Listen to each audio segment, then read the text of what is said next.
Please switch off the microphone, everybody. Sorry, we can. Everybody switch off the microphones, please.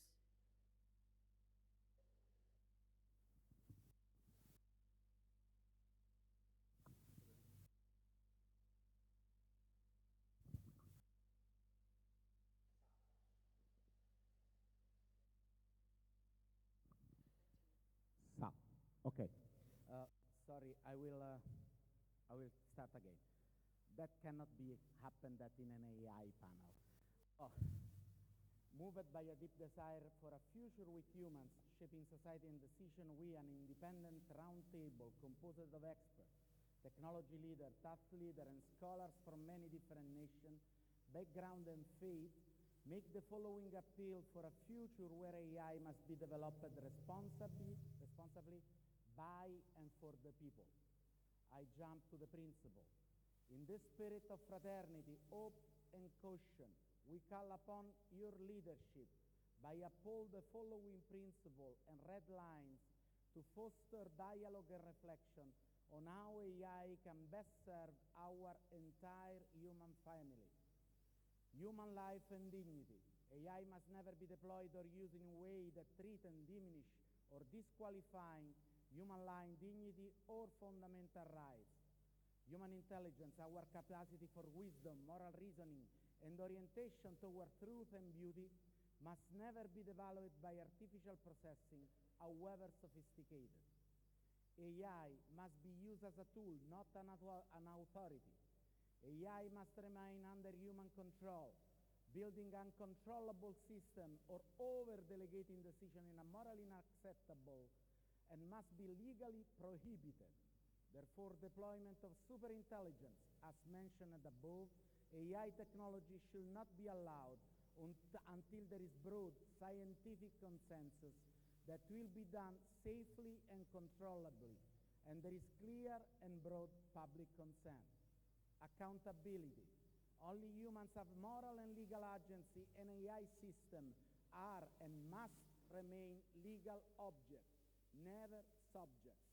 Responsibility and liability reside with developers, vendors, companies, deployers, users, institutes, and governments. AI can be granted legally, personal or rights. Cannot be granted. Life and death decision. AI system must never be allowed to make life and death decision, especially in military application during armed conflict or peacetime, law enforcement, border control, healthcare, or judicial decision. Safe and ethical development. Developers must design AI with safety, transparency, and ethics at its core, not as an afterthought. Deployers must consider the context of use and potential harms and are subject to the same safety and ethical principle as developers. Independent testing and adequate risk assessment must be required before deployment and throughout the entire life cycle. Stewardship. Government, corporation, and anyone else should not weaponize AI for any kind of domination, illegal war of aggression, coercion, manipulation, social scoring, or unwanted mass surveillance. Responsible design. AI should be designed and independently evaluated to avoid unintentional and catastrophic effort on human and society. For example, through design giving rise to deception, delusion, addiction, or loss of autonomy. No AI monopoly. The benefits of AI, economic, medical, scientific, social, should not be monopolized. No human devaluation. Design and deployment of AI should make humans flourish in their chosen pursuit, not render humanity redundant, disenfranchised, devalued, or replaceable. Ecological responsibility. Our use of AI must not endanger our planet and ecosystems. Its vast demands for energy, water, and rare minerals must be managed responsibly and sustainably across the whole supply chain. I'm finished. Nor irresponsible global competition. We must avoid any irresponsible race between exploration and countries toward ever more powerful AI. The entire declaration is available online. Every one of you is invited to sign. Thank you.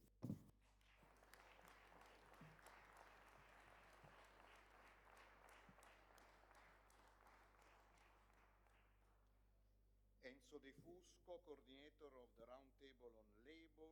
You have the floor. Ho coordinato il tavolo lavoro che è stato partecipato da tutti i principali attori del mercato del lavoro italiano. Il dibattito si è sviluppato negli ultimi 2 anni e ha prodotto un documento di sintesi che è stato adottato dall'organismo costituzionale italiano, il CNEL, il Consiglio Nazionale dell'Economia e del Lavoro. Proprio ieri, mentre dibattevamo all'interno del tavolo lavoro contemporaneamente a tutti gli altri, è arrivato ufficialmente dal Parlamento italiano il provvedimento di adozione degli stessi principi che incentiva la fraternità nei luoghi di lavoro e nei prossimi mesi avvierà la discussione all'interno del Parlamento italiano con tutte le forze politiche presenti. Se dovessi scegliere una parola emersa dal dibattito del tavolo del lavoro che rappresenta al meglio la fraternità, sceglierei relazione, perché attraverso la relazione le persone si parlano, si spiegano, si comprendono e tendenzialmente costruiscono un clima di fiducia che permette di prevenire conflitti. Se devo dare un'immagine alla parola relazione, allora vedo virtualmente un tavolo rotondo, più o meno come quello di oggi, avvolto da tante sedie, alcune occupate e altre vuote. Le sedie occupate sono quelle dei protagonisti, i lavoratori, i datori di lavoro, e quelle categorie intermedie che formano il mercato e che ogni giorno si confrontano, talvolta confliggono, ma che condividono lo stesso spazio. Le sedie vuote invece sono quelle dei lavoratori che non hanno voce, vivono ai margini, hanno maggiori difficoltà, in altri termini gli ultimi. Ecco, quello che la fraternità ci chiede è quello di guardare alle sedie vuote e ci impone un'azione. Facciamo sedere al tavolo della relazione anche gli ultimi, così il lavoro torna ad essere davvero umano. Grazie. Thank you, Dr. Fabrizio D'Alba, coordinator of the Roundtable on Health. The floor is yours. Buongiorno a tutti. Nel contesto della salute la migliore declinazione del Be Human è il concetto di universalità. Parlare di universalità significa che la sanità deve essere garantita a tutti senza differenze, con uguali opportunità di accesso al trattamento e alle cure. L'idea di una salute come un bene universale è una necessità che passa attraverso una costruzione di sistemi che non lasciano indietro nessuno. L'urgenza di rimettere al centro l'universalità del diritto della salute è perché oggi è insopportabile vedere come le condizioni siano tanto differenti nei diversi paesi del mondo e anche negli stessi singoli paesi. Questo diritto, per poter essere garantito, però richiama un dovere individuale che quindi si somma al dovere collettivo. Ciascuno è chiamato a contribuire, tutti di noi siamo chiamati a contribuire per quanto nelle nostre possibilità e dobbiamo costruire contesti e condizioni che favoriscano l'effettività di questo diritto.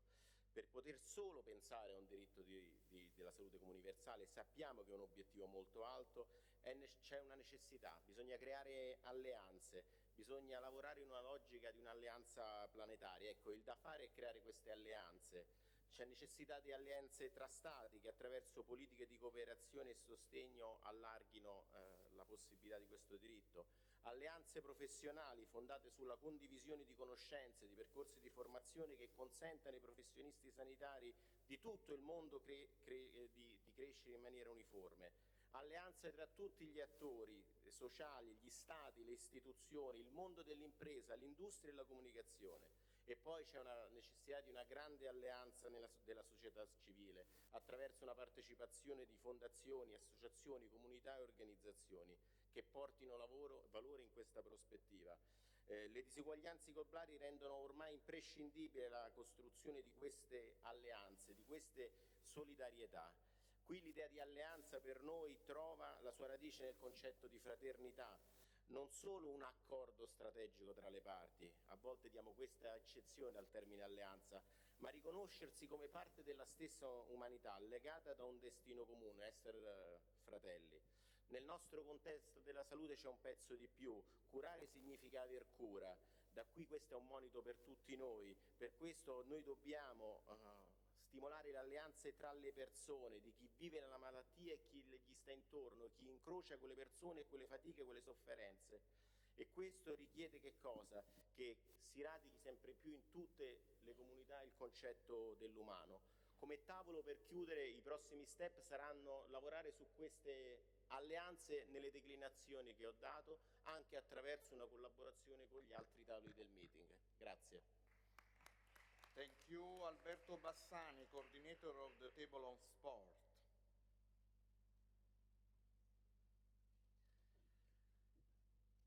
Al nostro tavolo abbiamo voluto interrogarci su come lo sport possa diventare un luogo generativo di fraternità, perché lo sport è una palestra di cittadinanza, è un laboratorio di convivenza, ma proprio per questo, se lo sport dimentica l'altro, se esclude, se discrimina, se alza barriere, tradisce se stesso. Ecco perché abbiamo scelto una parola chiave: inclusione. Inclusione è fraternità, perché lo sport ci insegna che non c'è razza, lingua o cultura che possa impedire un passaggio, un abbraccio o una festa dopo un gol. Non c'è disabilità che possa impedire la gioia della sfida o la dignità della fatica. Non c'è povertà che non possa essere riscattata da una rete tra amici.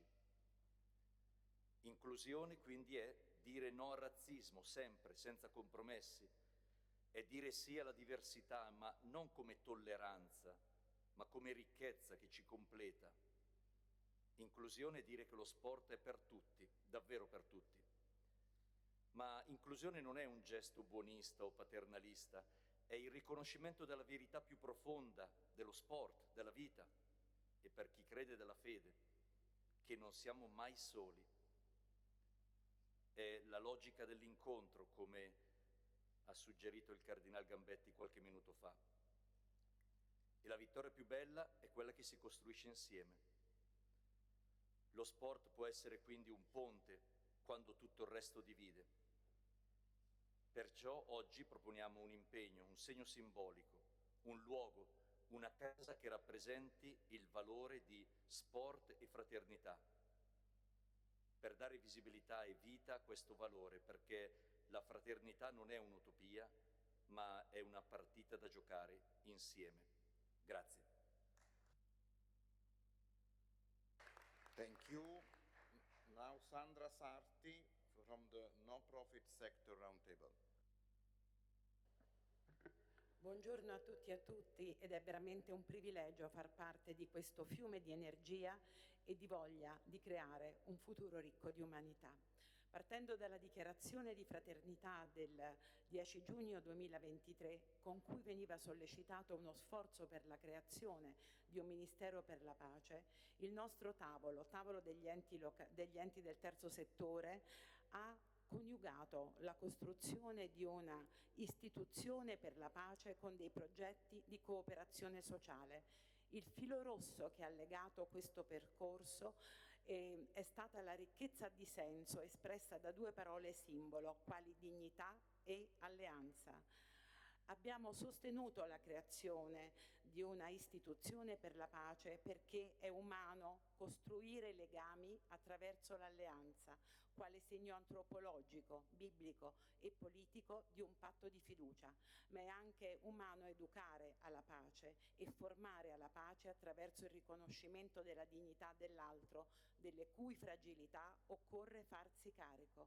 Con riferimento al dramma immenso della migrazione, ed in particolare dei minori stranieri non accompagnati, abbiamo sottolineato come sia umano dare protezione, rompere in ogni modo l'indifferenza per restituire dignità a chi è invisibile e contrastare la cultura dello starto. Ancora abbiamo esaltato il ruolo della cooperazione sociale, complementare a quella dell'organizzazione sociale, delle sue strutture istituzionali, perché è umano porre la persona al centro di tutto, restituendole dignità e protagonismo, scegliendo di non voltarsi dall'altra parte, di riconoscere i diritti e superare le barriere delle disuguaglianze. Essere umano in sintesi significa non abbandonare mai né la consapevolezza di essere destinatari dell'immenso dono della vita, né la speranza di migliorare il mondo attraverso il servizio, l'amore, il rispetto per l'altro e per l'ambiente in cui insieme viviamo. Non di meno, essere umano comporta il sentirsi responsabili del futuro che stiamo tracciando per le nuove generazioni.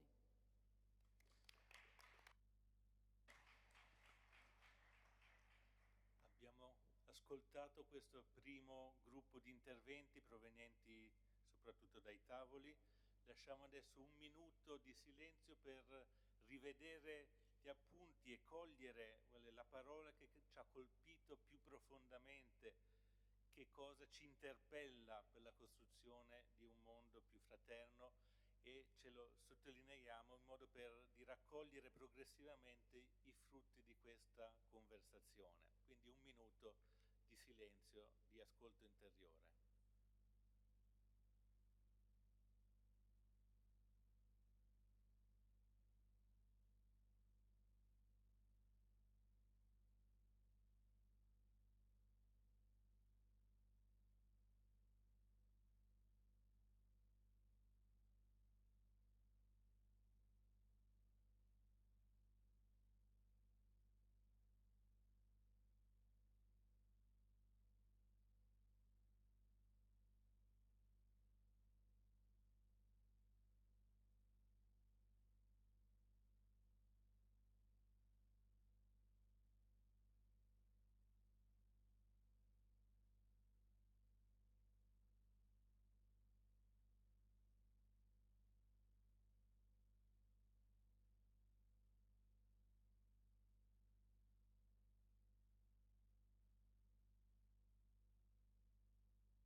Thank you.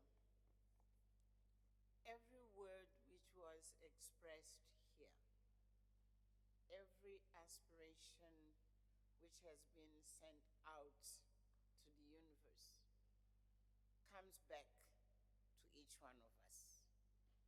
What we think, what we desire, what we pray for, what we commit ourselves. I think it was symbolic that these 12, 15 round tables were so diverse, but from what we have listened, they came to become one single powerful message. Thank you so much for the coordinators, and I hope we will have a much more detailed, development of what has been discussed.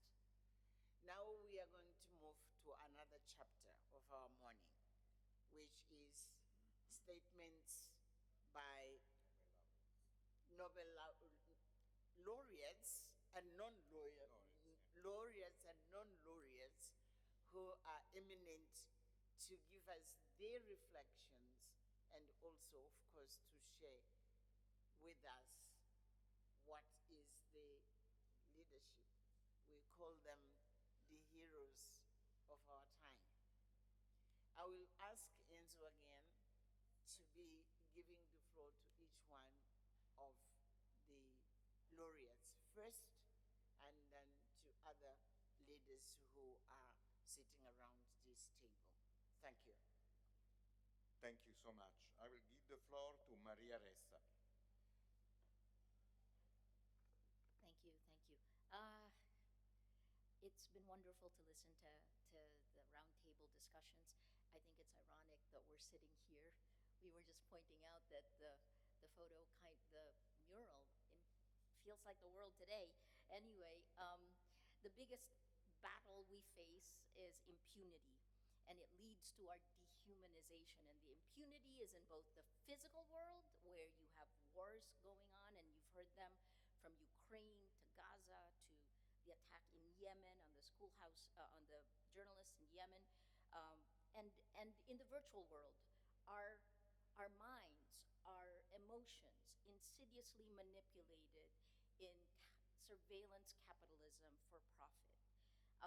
All of that has led to violence. Online violence is real world violence. And just to point out, Dima from Al Jazeera pointed this out yesterday. She held up 10 photos of her journalists who were killed in Gaza. 274 journalists killed, 269 of them Palestinians. We face three critical battles: the battle for truth, for human agency, for our future. First, the battle for truth and trust. You have heard me for almost a decade saying, without facts, you can't have truth. Without truth, you can't have trust. Without all these, we have no shared reality. We can't have journalism. We can't have democracy. When lies spread 6 times faster than facts, when journalists are murdered to kill the witness, truth itself is under siege. When it's a battle for facts, journalism is activism. Platform accountability isn't censorship, it's democracy's immune system. I have 20 seconds. The battle for human agency. Algorithms reward outrage over empathy. Do we still have agency with the tech that is manipulating us, that is controlling our world? And the battle for our future, how we match those two will determine what our future will look like. Will artificial intelligence augment human potential or replace human judgment? I have 3 solutions, but I've run out of time. So I will just quickly tell you, look, time's up. I don't want to be the wrong example for here. They're in our table yesterday, but journalism reinvented, radical collaboration, building our own tech, and a global investment in truth, in empathy, in being human. Thank you.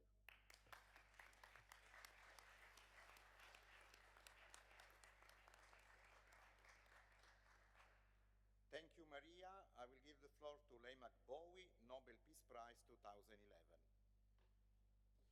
Thank you, Enzo. Trigger warning, some of the things I may say may be offensive to some, but just a quick note to the organizers, maybe you overlooked it. Can we have a balance in our coordinator speaking, gender balance? We can't be in a space talking about transforming things and have all men speaking. That didn't count for my time.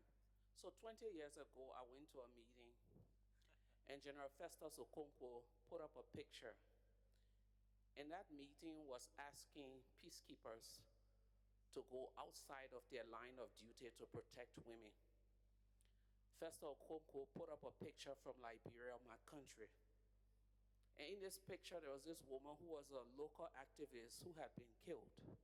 Trigger warning. A large stick was inserted in her private, and it came out of her mouth. He put that picture up and turned to every general in the room who was against speaking up or fighting for people's rights, and said, how do you go home and look at your children as a general and still say, this is not my line of duty? I'm reminded of that because each and every one of us around this table got involved in what we do based on some fire that was burning in us. Our world is at a place where we need to reignite the fire that is burning in us. We succumb, a lot of us, to politically correctness, and we refuse to speak the truth. Right now, there's no line between truth and lie. There's no line, or the line is very blurred between right and wrong. My little appeal to each and every one of us is why, and whatever reason you got involved in, why you got involved, and what you got involved with, ignite your spike again, because the world is waiting for you, and our collective humanity needs each and every one of us to start doing the work so that we put an end to Gaza, to Central African Republic, and to DR Congo. Thank you.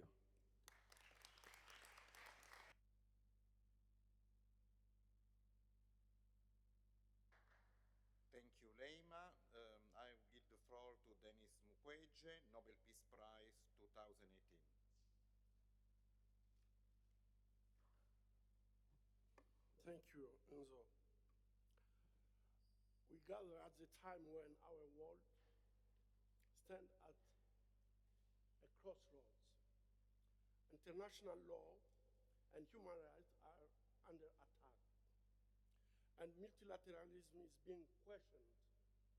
Humanity faces unprecedented challenges and profound threats to our future. Coming from the DRC, I can see when there is no law, what can happen for our humanity. And the global pandemic revealed our shared fragility. Nuclear proliferation continues to threaten our very survival. Climate change endangers the foundation of life itself, and conflict continues to fracture society and to cause immense suffering. These are not isolated crises. They are interconnected warnings that remind us of one simple truth: our destinies are bound together. No nation, no community, no individual can stand alone and secure a future in isolation. To be human today is to recognize that our destinies are intertwined. No one is safe until all are safe. No one, especially the most vulnerable, can be left behind. In the face of today's challenges, we must make human fraternity our compass. Fraternity must be at the heart of our collective response, as it is the principle of which our survival depends. Fraternity means that your dignity is my dignity, that your future is inseparable from mine. This is what we call Ubuntu. I am because you are. Thank you.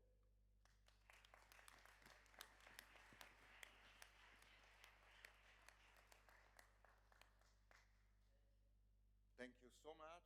Now is the turn of Dmitry Muratov from Russia, Nobel Peace Prize.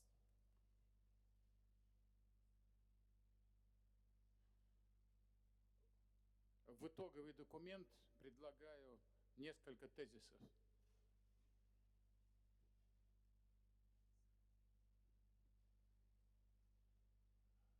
Слышно меня? В итоговый документ предлагаю несколько тезисов. Первое. Мы осуждаем все формы пыток. Мы призываем к прекращению пыток и персональному выявлению палачей. Факты пыток должны быть приравнены к военным преступлениям. Второе. Мы требуем от государств немедленного освобождения политических заключенных и заложников. Третье. Мы предлагаем государствам повторно подписать Всеобщую декларацию прав человека. Это уникальный документ, который перестал действовать. Его можно подписать прямо здесь, в этом зале, где мы находимся. Заново подписать и вернуть его человечеству, вернуть его людям. Четвертое. В феврале истекает договор о ядерных вооружениях между Россией и США. Мы просим представителей США и России продлить договор о стратегических наступательных вооружениях. Иначе мы можем больше ничего не обсуждать.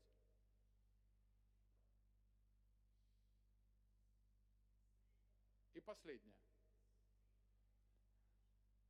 Мы призываем государства к заключению международного договора, который, как и говорил нам Папа Франциск, будет сдерживать искусственный интеллект гуманистическими и этическими принципами. Как минимум, контент, созданный искусственным интеллектом, должен иметь маркировку, что этот контент создан искусственным интеллектом. И я прошу всех вас помочь, как братство, как людей, остановить кровопролитную войну между Россией и Украиной. И спасибо нашим переводчикам, они помогают нам понимать друг друга.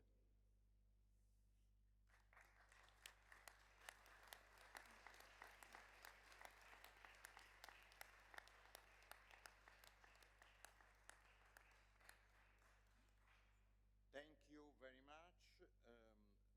I will give the floor now to Nadia Murad, Nobel Peace Prize 2018. To be human is to recognize the dignity of every person from birth to death. Yet, this truth is fragile. Every day across the world, displacement, war, and climate disasters strip people of safety, home, and hope. These tragedies are not accidents of fate. They are the result of human decisions, often fueled by hatred, greed, or the desire to dominate. Entire communities are targeted because of their religion, ethnicity, gender, or race. I speak to you as a survivor of genocide. My community was attacked by ISIS, the most barbaric terrorist group, which used religion to rally support and justify violence. They declared we were not people of the book and treated us as less than human. They did not see children playing, families sharing meals, people living their lives. They saw only enemies, women to enslave, a faith to destroy. That blindness to humanity is what allows atrocities to flourish. True peace is not just the absence of war. Peace is justice, accountability, the chance for every human being to live with dignity. And it begins with recognizing that human cruelty is not inevitable, it is a choice. Human fraternity means understanding that our responsibility extends beyond borders, faiths, and cultures.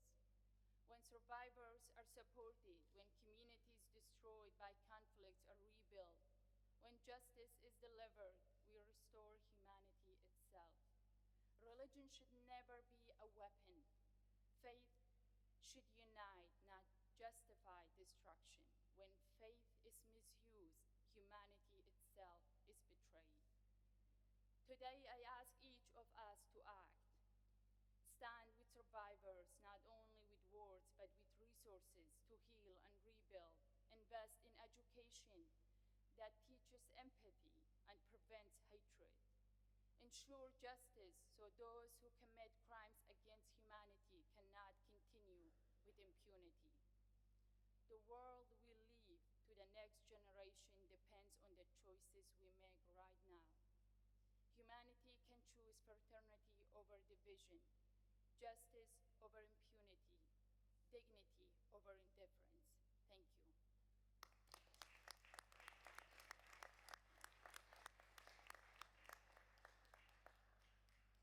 Thank you very much. Now I will give the floor to Tawakkul Karman, Nobel Peace Prize 2011. Thank you so much. Talking about human fraternity, talking about to be human is a very important thing that can gather us to solve the problems around the world. Human brotherhood and human sisterhood and fraternity cannot be reduced to a beautiful slogans. It is a living commitment to justice, freedom, and human dignity. Now, we are gathering here in Vatican while hundreds, thousands of people in Gaza are being under the genocide. The tragedy that happened there, the war of extermination, genocide against Palestinian people in Gaza. Tens of thousands of martyrs, most of them women and children, entire cities turned to rubble, hospitals, universities, mosques, and churches destroyed, while the international community remains helpless or, at worst, complicit. Now, if we want to talk about be human, it means to end the silence that surround war crimes and massacres. in Palestine, Sudan, Ukraine, Yemen, and elsewhere. True human fraternity means standing with all oppressed. It means working to build a just global order that ends double standards and makes international law a shield for people, not weapons in the hand of murderers, perpetrators of genocide, and oppressors of freedom. The true human fraternity is when we close the gap between rich and poor, when we fight poverty and ensure access to education and health for every child, every family, and every corner in the world. It is also when we stand together to defend our planet, to stop the destruction of our environment and our ecosystem, and to preserve creation of the future generation. It's when we refuse to bow before tyrannies and authoritarian regimes, and when we help people to get their freedom from the occupation and from authoritarian regime, their freedom from the international corporation who destroyed their countries and who steal their wealth and who produce corruption in their countries. I'm from Yemen, and my sister Shirin Abadi from Iran, she sent also the same message, that we are against our governments, our tyrannies, the militia in our countries, the Houthi militia, the Iranian governments, we are against them, but we refuse war. We rise the slogan of no war and no tyrannies and no militia. So this is how to help people to be human and to be gather together for the human fraternity. No occupation, no war, no tyranny, no poverty, no destruction of our earth. Thank you so much.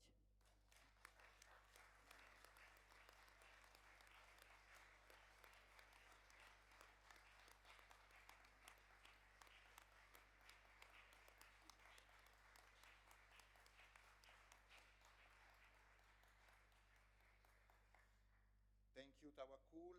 Now I will give the floor to Carlos Umagna from the IPPNW, Nobel Peace Prize Organization, 1985. Thank you. Nuclear weapons are an abomination, by far the most destructive and inhumane invention in human history. 80 years after their creation, they continue to inflict unspeakable suffering and threaten life on Earth. In 2025, the doomsday clock stands at 89 seconds to midnight. This is the closest humanity has ever been to self-annihilation. But just 3 decades ago, it was 17 minutes. What happened? Simply put, the world failed to unequivocally condemn nuclear weapons. And instead of ushering in peace, they have poisoned relations between countries, emboldened aggression, and undermined global security. But there is hope. The Treaty on the Prohibition of Nuclear Weapons, the TPNW, offers a path forward. Like the abolition of slavery or the banning of chemical and biological weapons, the TPNW seeks to transform global norms. It affirms what should be obvious, that nuclear weapons are illegitimate, unusable, and incompatible with international law and human dignity. As physicians, we understand that we must prevent what we cannot cure. The old saying, if you want peace, prepare for war, is incorrect because history has shown that militarization breeds confrontation. And peace is not supported by threats, but by building bridges, forging agreements, and creating opportunities for cooperation. So let us say this instead. If you want peace, prepare for peace. The case for nuclear disarmament is not utopian, it is existential. In the words of Pope Francis, a world free of nuclear weapons is not only possible, but necessary. We therefore urge the international community to follow the Holy See's example and embrace the TPNW as a moral and legal imperative. So let us be bold, let us speak truth to power. Let us reject the rule of might and affirm the rule of law. Let us also have faith in humanity's inherent kindness. Let us give peace a fighting chance, and let us ban nuclear weapons. Thank you.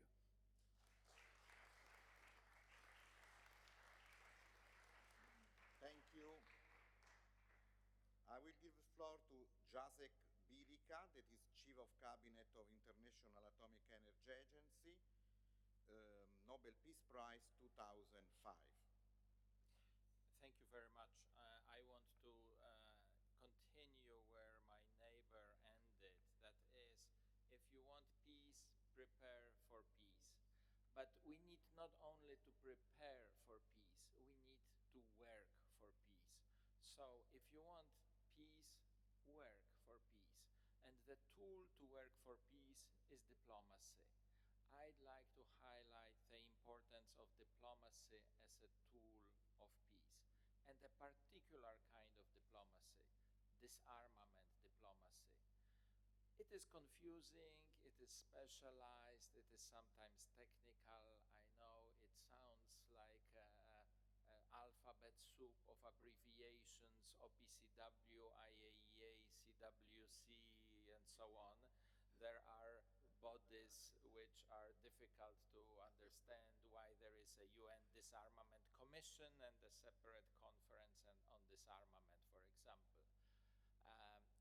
Why there is the Nuclear Non-Proliferation Treaty, but also the International Atomic Energy Agency, where I work under Director General Grossi. But at essence, it is very simple.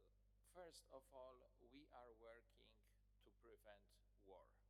And if we fail, as we often do as humans, we are working to make sure that to limit the number of victims, especially innocent victims of war, civilians.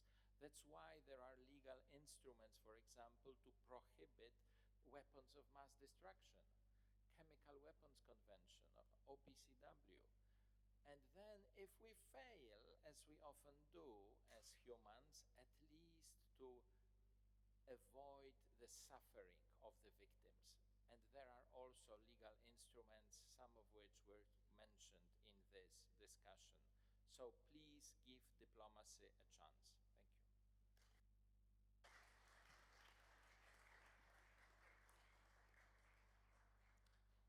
Abbiamo ascoltato gli interventi dei premi Nobel, questi eroi del nostro tempo. Adesso un minuto di un silenzio, non un silenzio che uccide, ma un silenzio che costruisce, che crea ponti, un silenzio di ascolto interiore. Un minuto e poi riprendiamo.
Thank you very much. I will give the floor now to Mark Thompson, CEO of CNN. How can journalism foster fraternity? The bad journalist exploits his or her subject by slandering and denigrating them, or making them dance to some preconceived narrative or ideological conceit. And they exploit their audience by treating them like sheep who can be misled, or appealing to the lowest common denominator, or selling them to commercial interests or political masters. Good journalism bears witness not just to the truth, that's table stakes, but to the actual experience of being human in our particular day or place. They treat their subjects and their audiences as autonomous and worthy of dignity and respect, just as much so as we as journalists are ourselves. They avoid the besetting journalistic sin of cynicism and remain open-minded and optimistic, not necessarily about individual stories or people, political figures, but about the potential for goodness of human nature as a whole. So how do we promote it? First, we should be explicit about our values. This is an age where if you don't say it out loud, people don't know you're doing it. We should reward the behaviors we want to see and not say one thing and reward something else. We should admit our mistakes, and we make many mistakes every day. We should admit our mistakes promptly and clearly. We should reveal to the public more of how we do journalism, the technique, explain it to. We'll build trust in what we do by explaining clearly what we do. And we should support each other. We've heard throughout this 2 days about the horrific loss of journalists in Gaza, but many other places. We need our own Article 4. We need to support each other. An attack on one is an attack on all. Thank you.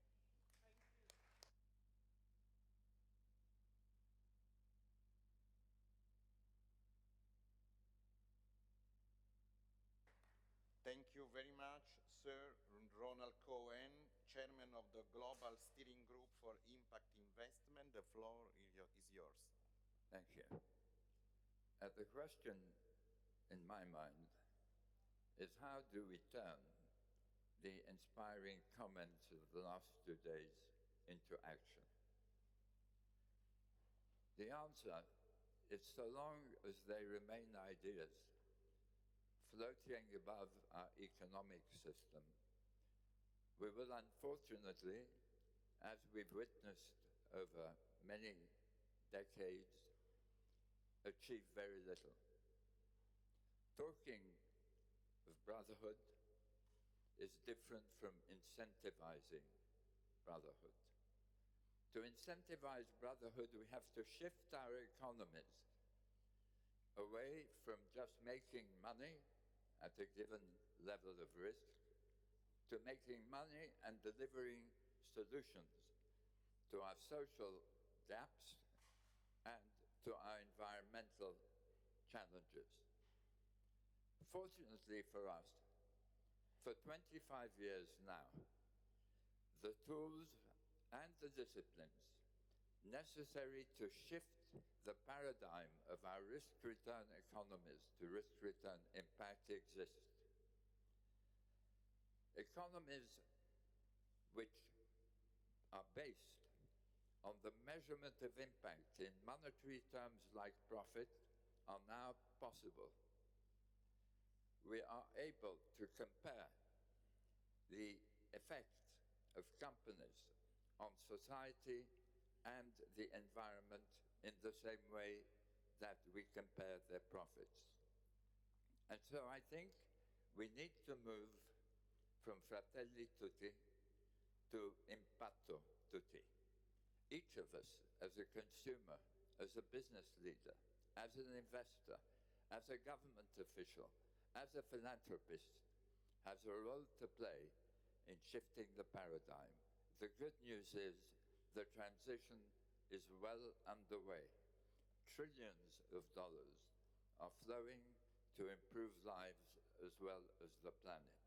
Let us grasp the opportunity to infuse our economies with the spirit of Fratelli tutti.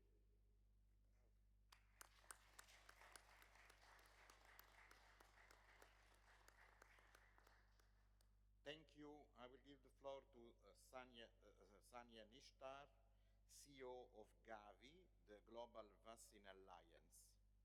The floor is yours. It is an honor and an inspiration to be part of this gathering today, to celebrate fraternity, to celebrate humanity,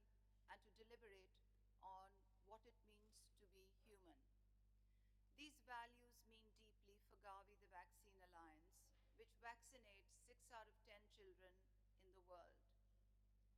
Nelson Mandela once said, "Life or death for a young child too often depends on whether he or she is born in a..."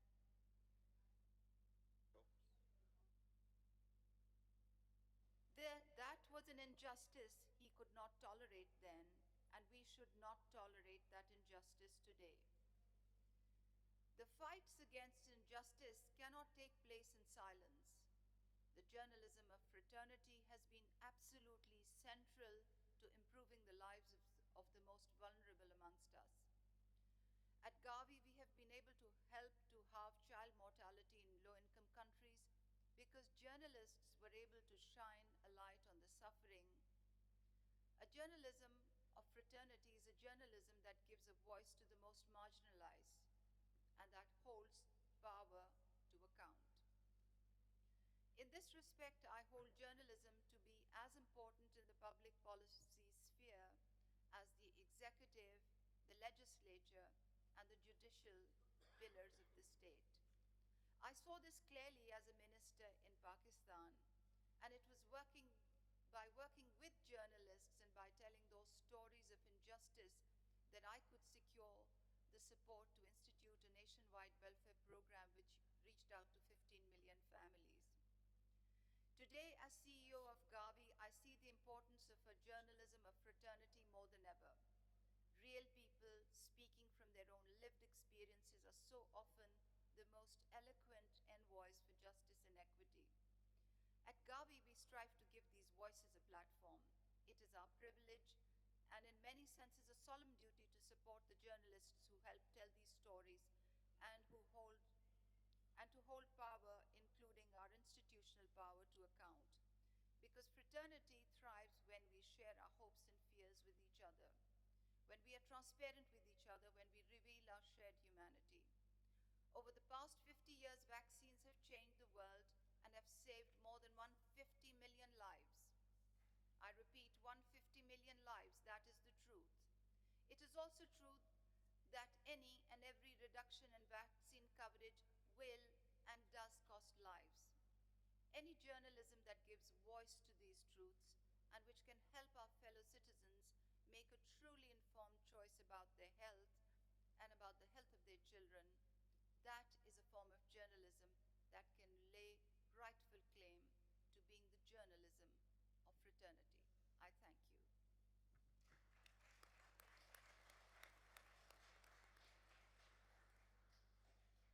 I will give the floor to Philip Jennings, co-president of International Peace Bureau, Nobel Peace Prize.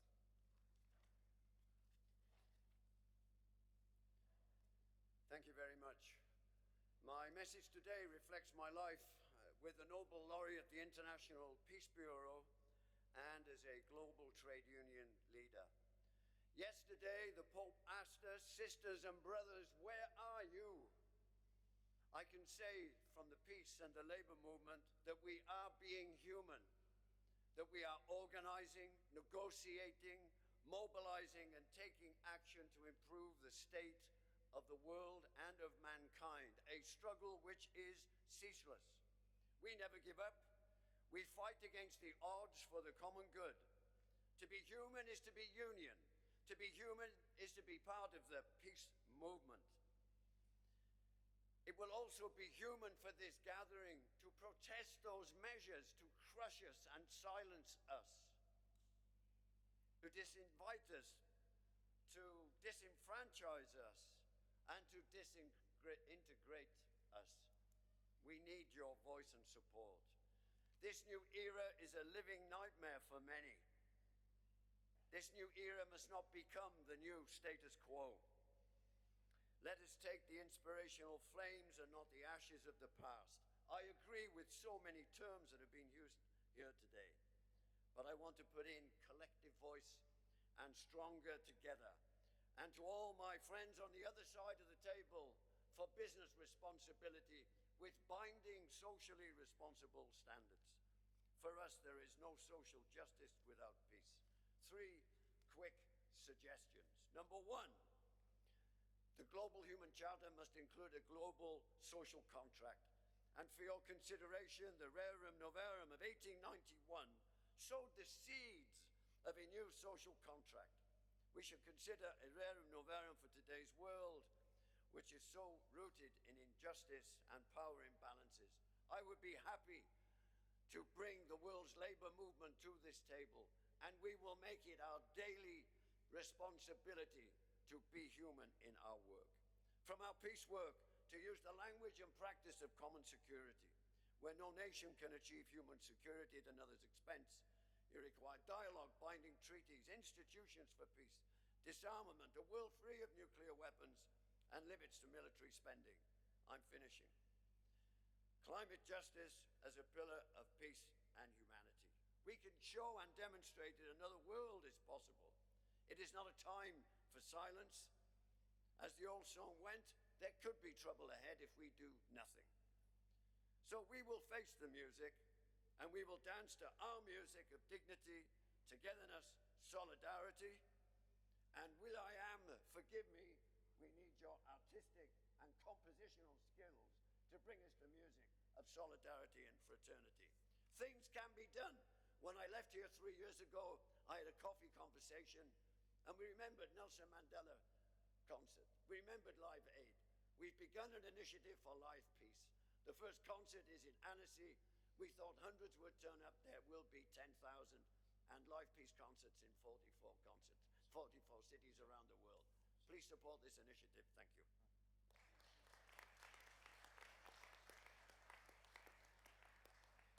Thank you. I will give the floor to William Adams, will.i.am, musician, founder and CEO and president, I Am Angel Foundation. So the floor is yours. Good day, strangers, newfound friends, and friends that have turned into family. It's an honor to be here. And as we're here today, there has been trillions of dollars made available to fight viruses. And while that, we pray for the content that we make to go viral. Ladies and gentlemen, humanity has been struck by a virus that we ignore daily. And it's a deadly psychological virus. And you can find it in the algorithm. You can find it in the feed. You can find it in the business model. Some call them cookies, but the cookie monster feeds on us. And how is this allowed? Why is it allowed that you can go on social media, which really not social media, it's manipulated media, where you can do horrendous things, say horrendous things to people, and it goes viral? This algorithm has divided us. It split us apart. You could go up to somebody and show them love. That content will rarely go anywhere. If you go up to somebody and you throw water on them, push them around, that piece of content will go around the internet. Why is that possible? We pay taxes in our countries that we love only so that companies can collect our data and sell it. And those companies know more information about individuals than nations do, religions do, families do. Why is that possible? Why did we become the product? Where hate is in the algorithm. When we sung songs, Where's the Love, we didn't think the answer is it's not found because the algorithm hides it. We could sing and march all we want, record it, put it up, it goes nowhere. So we demand for countries to hold these companies that are now data monarchies responsible and have aligned intentions. Because all this stuff is happening before the AI and robot is walking amongst us. People have changed how they look to look like the filter. Body augmentation, teen suicide. Why is this possible? Imagine if horses or dogs strategize this. If that was the case, we would have tamed them. We would have domesticated them. Why haven't we domesticated and tamed the algorithm? So, hopefully, if we want to have this human fraternity, the thing to hit The solution is to tame that algorithm before the AI even arrives fully. Thank you.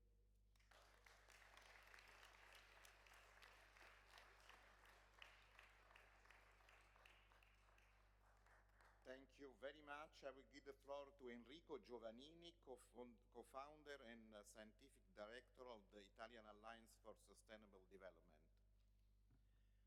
Thank you very much. A very quick 2 points. A few months ago, the UN Secretary General, according to the Pact of the Future signed in September 2024 by all countries in the world, established a high-level group on going beyond GDP.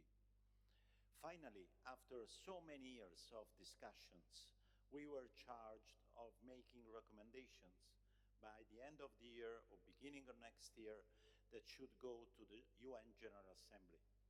It is a fundamental moment to shift from an economy that is focused on production, on use of resources, towards what we call sustainable and inclusive well-being.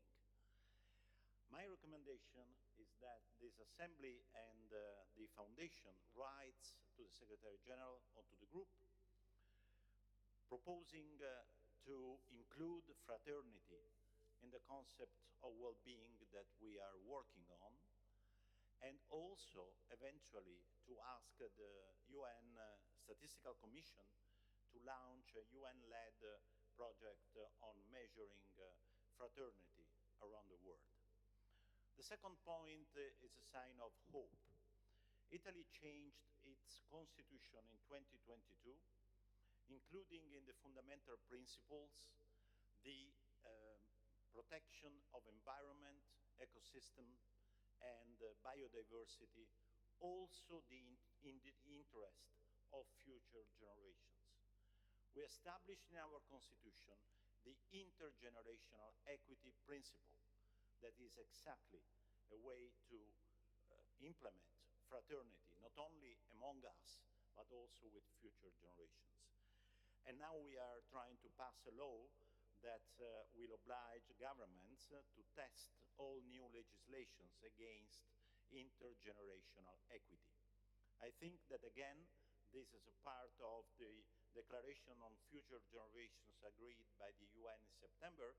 This could be a recommendation that could go to the rest of the world to change constitutions, to change legislative processes in order to be so nice, so just, so right to include the rights of future generations in our policy making. Thank you.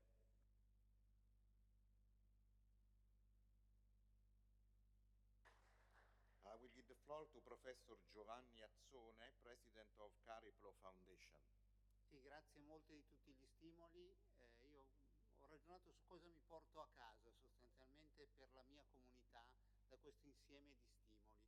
E credo di voler ragionare rapidamente su 2 cose, cioè che obiettivo mi do da domani, da oggi pomeriggio in poi, e quali azioni specifiche penso possano essere funzionali rispetto a questo obiettivo. L'obiettivo che mi pongo è quello, dopo gli incontri di oggi, è quello di diffondere maggiormente tra le persone questa attenzione all'umano, che declino in 2 aspetti specifici fra i tanti che sono emersi. Il primo è quello di cogliere il valore della diversità, è stato detto, quindi la diversità non come qualcosa da temere, ma come qualcosa che arricchisce e che è tanto più facile quanto ho dei valori di fondo saldi all'interno della mia comunità. Il secondo aspetto dell'umano è quello dell'uguaglianza, anche qua non inteso come omogeneizzazione, se no ritorniamo sull'intelligenza artificiale, ma come possibilità per tutti di scegliere il proprio percorso di vita. Tante persone già condividono queste idee, ma non tutte le condividono, dobbiamo esserne consapevoli, e credo che lo sforzo, l'azione che mi propongo di fare è un'azione rivolta soprattutto alle generazioni più giovani. Il nostro futuro dipende dal fatto che queste generazioni, non le nostre, interiorizzino questi valori come valori che rendono migliore la qualità della vita di tutti, ma anche la qualità della propria vita. Credo che l'azione fondamentale da fare sia sul sistema di formazione, perché noi abbiamo ancora una formazione che è pensata per un mondo della nostra generazione spesso, un mondo chiamo informazione scarsa. Questi ragazzi vivono in un mondo di informazione ridondante, se non sviluppano capacità critica, capacità di cogliere ciò che è giusto, ciò che è sbagliato, ciò che è vero e ciò che è falso, credo che difficilmente questi valori saranno portati nelle nuove generazioni. Grazie. Thank you. Now is the turn of Patricia Tomaino Damgioia, Mayor of Fumban, that is the head of the Department of Noun in Cameroon. Merci. La meilleure gouvernance est celle qui crée et entretient les conditions les meilleures pour les mutations sociopolitiques, économiques, culturelles, l'alternance démocratique, la transition pacifique, l'épanouissement de la personnalité de chacun, la participation responsable de tous à la gestion du pays et à la création des richesses. C'est celle qui garantit les relations de coopération tant sur le plan bilatéral avec nos partenaires traditionnels que multilatéral avec des nouveaux partenaires. C'est celle qui protège les citoyens contre les abus, les négligences, les retards de l'administration publique. Celle qui facilite la médiation entre citoyens et institutions. Celle qui s'engage à promouvoir l'état de droit, l'égalité, la transparence, l'éthique publique. Celle qui donne une voix aux plus vulnérables. Celle qui rapproche l'État des citoyennes dans les zones les plus reculées. En tant qu'êtres humains, frères et sœurs, nous devons rester debout pour que les droits ne soient pas seulement proclamés, mais défendus au quotidien, plus proches des personnes capables de les écouter, les protéger, les respecter. S'assurer des enregistrements des faits d'état civil pour permettre à chacun d'avoir une identité juridique. La question d'acte de naissance, d'existence juridique se pose toujours au 3e millénaire. La meilleure gouvernance est celle qui s'engage à éviter la confiscation du pouvoir, la chasse aux sorcières, le non-respect des libertés fondamentales, les violences résultant de la non-acceptation des résultats des votes. Celle qui évite les crises internes de représentation et de développement du fait de l'exclusion dans la gestion publique de la grande majorité des populations parties prenantes. C'est celle qui s'engage à promouvoir le droit à l'éducation, à la santé, à un travail décent. Personne ne quittera sa maison, son quartier, son pays pour exposer sa vie dans les embarcations de la mer, prenant les risques, en quête d'un travail, en quête du bonheur, qui doivent être des réalités effectives dans chaque pays. Pour le maire que je suis et candidate à l'élection présidentielle du 12 octobre 2025 au Cameroun, c'est une question de droit. Rechercher le bien, le vrai, le beau dans une société. Notre commune humanité doit nous interpeller en dynamique permanente. Je vous remercie.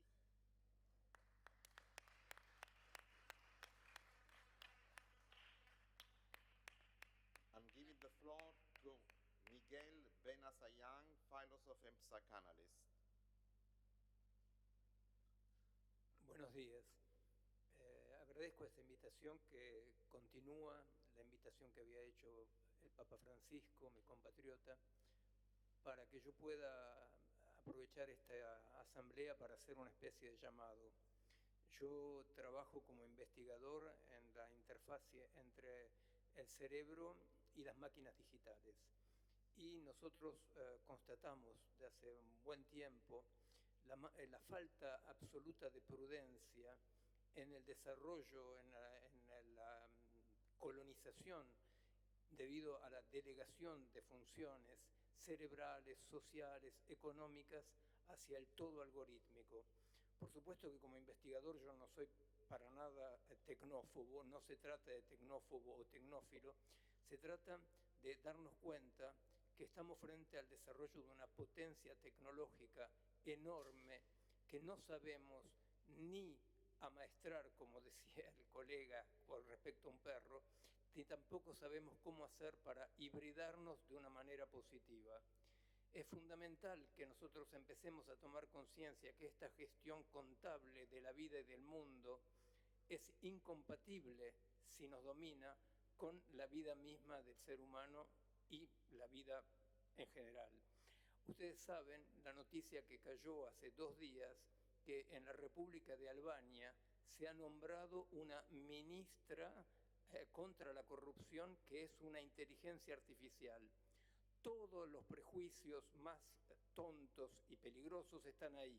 No solamente es una máquina contra la corrupción, sino que le dieron una forma femenina como para agregarle un elemento de dominación. Todo lo que yo puedo decir es que nosotros tenemos que tratar de ser prudentes, porque todas las intervenciones que hablaron de defensa de los chicos, de la vida, de lo humano, tienen que tener en cuenta que esta potencia fantástica, si nosotros no podemos encontrar la alteridad que es la nuestra, puede ser un arma de destrucción. Les agradezco su atención.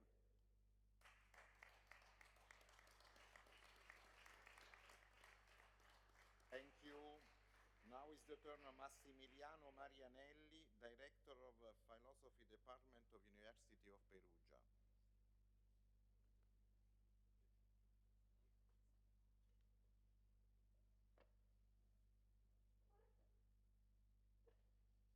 Mr. Marianelli is not here, so Massimiliano, yes, is not here.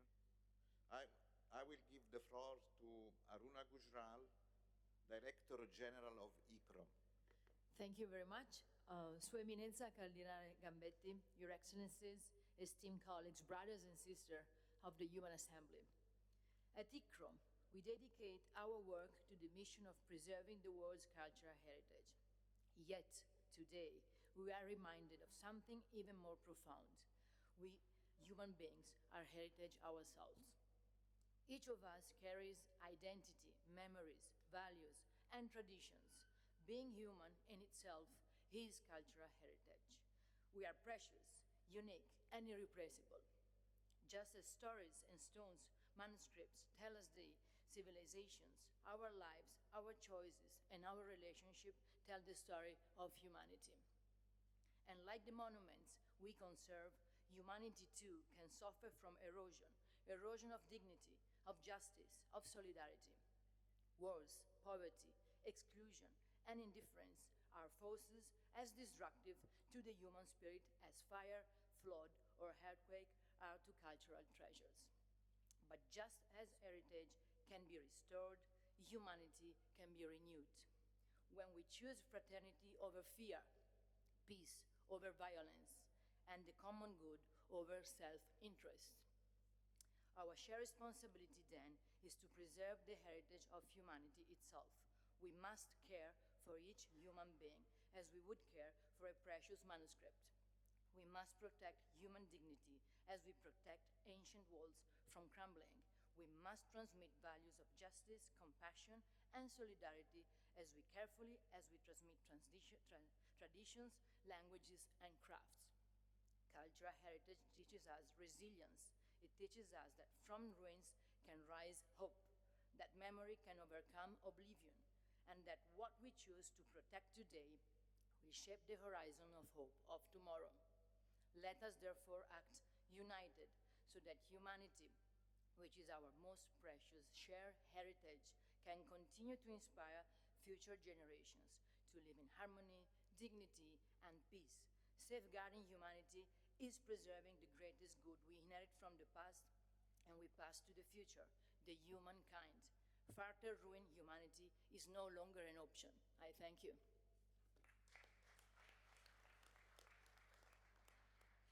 Thank you, Aruna.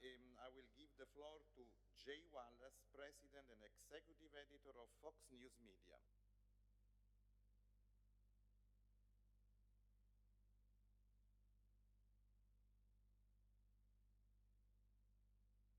Okay, Wallace is not here, maybe. Thomas Chibrowski, President, Executive Director of CBS, is here. Yes, thank you. Thank you very much. There's an article in the American news media about the news leaders, including Jay Wallace and all of us, that we're here to meet the Holy Father, the Pope, and he wrote that if the Vicar of Christ cannot help us with what we're facing, then no one can, and we are inspired by that, of course. In a wide-ranging interview with CBS News that we had with Pope Francis last year, a very long, extensive broadcast interview, there's something that he said that was very simple, 5 words, that struck me and a lot of people. The heart must be open. On the face of it, it's a simple statement. The heart must be open. In practice, it is complex. As humans, we are built to gravitate toward the people and spaces that align with our beliefs, and that can be extremely limiting. But Pope Francis was right. As journalists, we need to approach what we cover with open hearts and open eyes and open minds. We must be open not only to listening to those different opinions, but also with a commitment to try to understand them every single day. This takes discipline and can be at times uncomfortable, but it's vital. Yesterday, Pope Leo spoke about the covenant of humanity. He made the point that it is founded not on power, but on care, not on profit, but on gift, not on suspicion, but on trust.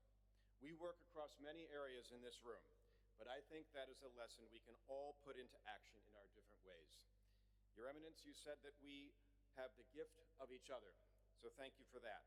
We have had the privilege of hearing from so many wise voices over these past 2 days, and I know I will take much of what has been said and put it into practice, and I am grateful for this fellowship of fraternity. Thank you.